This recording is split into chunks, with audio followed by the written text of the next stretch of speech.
My name is Gavin Evans, and this is my review for the Batman vs. Dracula. And this review will have spoilers, so there's your warning. But you did hear me correctly.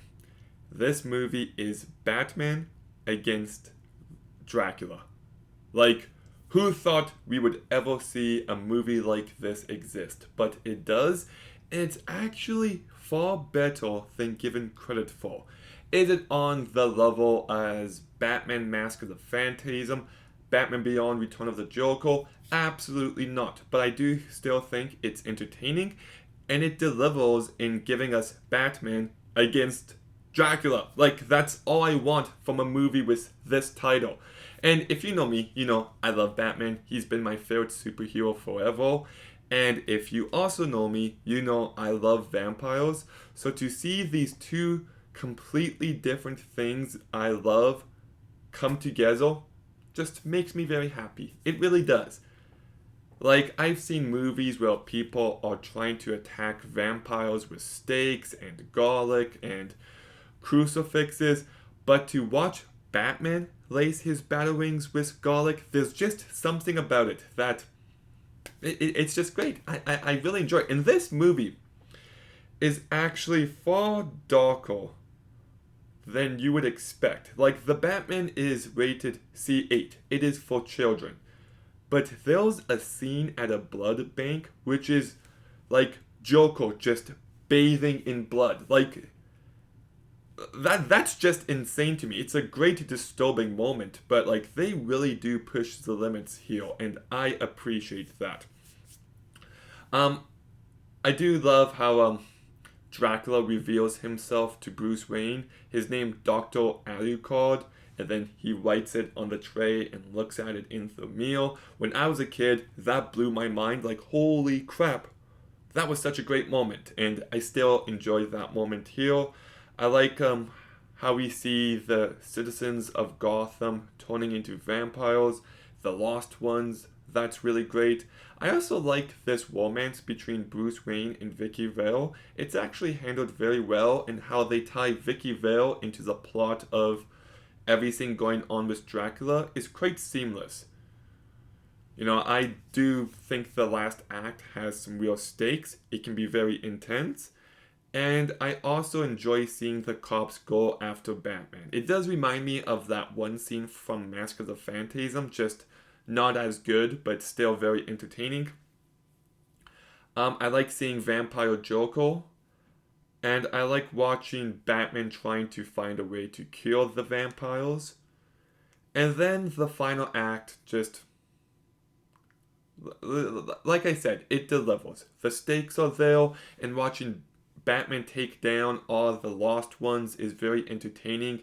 And then as he leads Dracula to the Batcave through the catacombs, I thought was just thrilling. And that final moment where he fries Dracula alive, and he's just like, "I am Batman," and he lifts up his cape, and then he's like, "And you are dust." Love it. Like, that is such a badass line. It just makes me very happy. So everything story-wise, for the most part, does work for me. The cast, I think, is very good here. I think Rhino Romano as Bruce Wayne and Batman is very underrated. He brings a certain loosefulness to this character, and he has plenty of personality, and he just nails what he needs to do. I don't think he overdoes Batman like, "I'm Batman." He doesn't do it like that, but you still see two different sides of him. It's a very. He's very underrated as Batman.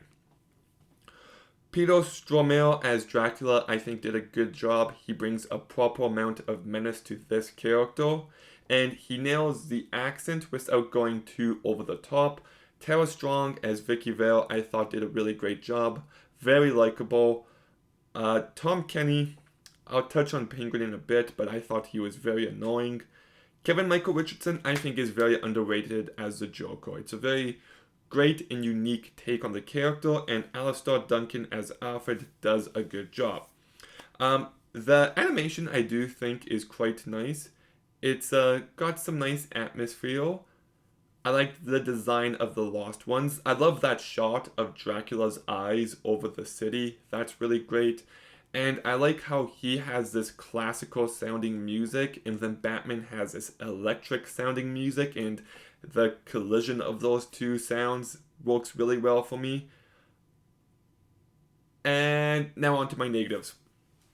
Um, let's begin with the Penguin. I thought he was such an unnecessary addition to this movie.